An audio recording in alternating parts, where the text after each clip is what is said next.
జరిగింది చాలా దురదృష్టకరం. ఎవరికి జరగకూడదు. ఇది మామూలుగా ఇక్కడే కాదు, ప్రతిసారి దీంట్లో తీసేటప్పుడు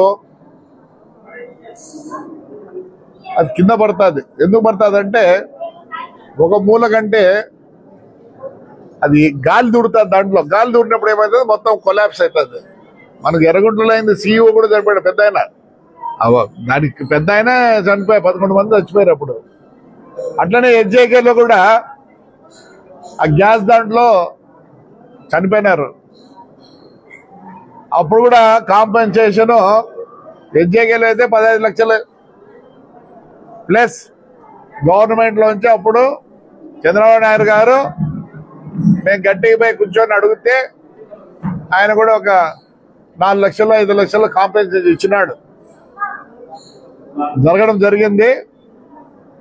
మరి ఈ ఫ్యాక్టరీ ఎలా ఉందంటే ఈరోజు దీని పరిస్థితి అట్లా పెన్నా కాదు, ఇట్లా అదానీ కాదు, ఇంకా సర్దుకొని పోతున్నారు. ఇక్కడ పెద్ద పెన్న పైన పెన్న అయితే నిలబడింది. ఇప్పుడు క్లింకర్ పంపిస్తున్నారు. చాలా దురదృష్టకరం. వాళ్ళ నాన్న నాకు చాలా కావాల్సినాడు, కృషిపాడు. ఎవరెవరో ఏదేదో చెప్తా అంటారు. సరే, ఆదాని వాళ్ళతో ఫోన్ చేసి మాట్లాడినాక మామూలుగా అయితే 20 లక్షల కన్నా ఎక్కువ, లేదంటే మామూలు కోర్టు గీటికి పోమంటారు. అవన్నీ అవసరం లేదని చెప్పి 30 లక్షలు ఆ అమ్మాయికి కాంపెన్సేషన్ వస్తుంది. ఆ అమ్మాయి దాంట్లోనే టీచర్, అట్లా దాన్ని పర్మనెంట్ చేస్తాం. ప్లస్ వీళ్ళు కాంపెన్సేషన్ లో ఉన్నారు, పర్మనెంట్ కాదు, ఈఎస్ఐ కింద ఉంటారు.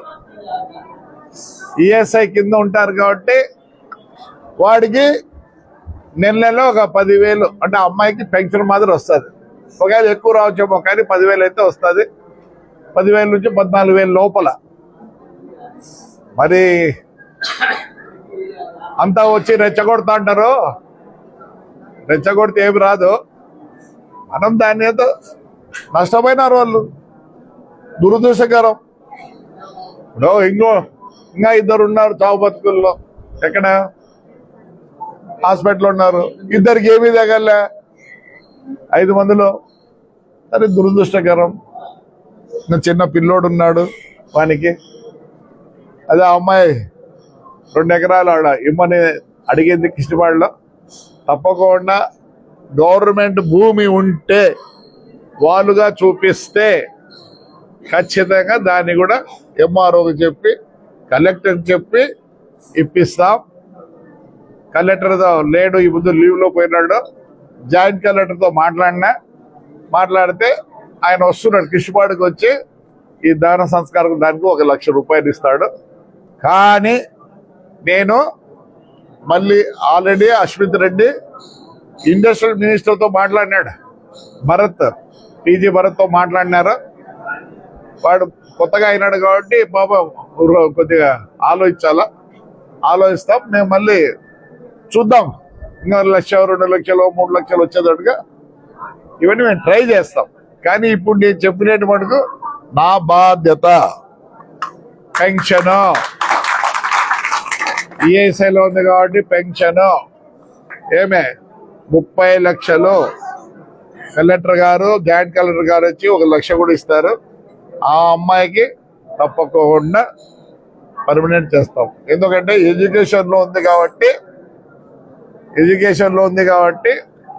చూసి అది నేను మాట్లాడి ఆడగాకపోతే అదే కంపెనీలో వేరే ఏదన్నా పోస్ట్ చేపిస్తాం. ఎందుకంటే మరి ఎడ్యుకేషన్ నాకు తెలిసి అది వేరే అమ్మ లీజు తీసుకుంది. అది అందరికి తెలుసు. నిర్మలనా ఇందిరమ్మ చాలా షిఫ్ట్ మంచిది. నేను ఆయనతో కూడా మాట్లాడతా. ఇవైతే ఇప్పుడు నేను చెప్పినట్టు తప్ప చూతుగా జరుగుతాయి. లేని పక్షంలో నేను ఇస్తా. రైట్, చెప్పండి.